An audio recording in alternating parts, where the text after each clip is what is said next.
credit recovery should mostly run itself, asking each vendor for exactly what you've agreed to, then handling the follow-up without you.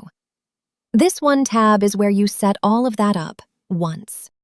Every credit memo you send is built from a few sources: returns and destruction, promotions you ran with a vendor, and markdowns on aging inventory.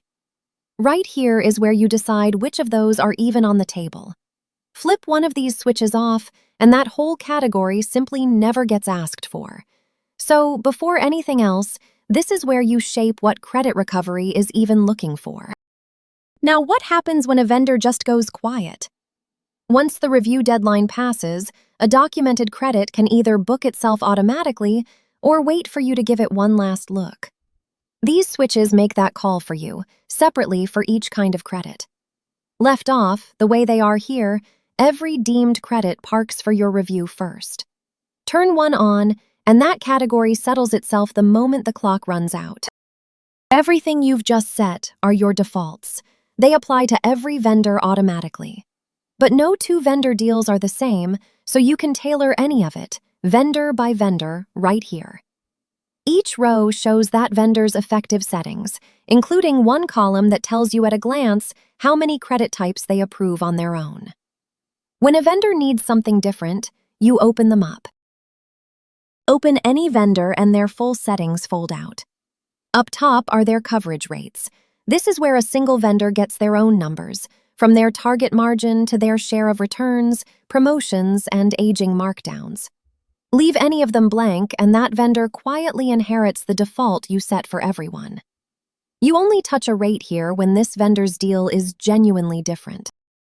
Below that are the same credit sources, but now just for this one vendor. Maybe you run promotions with them yet never charge aging markdowns. You'd switch aging off for them alone and leave the rest inheriting your default. And here's the handy part. Switch all three of these off, and this vendor drops out of credit recovery entirely. They simply won't show up when you run it. And that automatic booking works per vendor too. For one specific vendor, you can settle their documented credits the day the deadline hits, or hold every one of theirs for a manual look, no matter what your default does.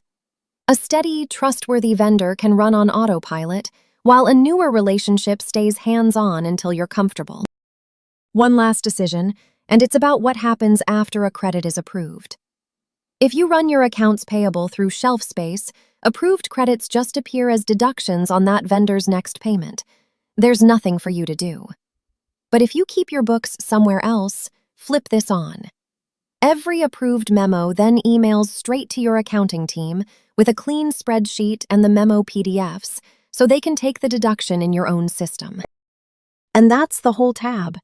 You set your defaults once, which credits to ask for, what settles on its own, and where the approved ones land. And from then on, every vendor is handled exactly the way you would handle them yourself, with anyone who's different set up in seconds. Configure it once, and credit recovery runs the way your business actually works.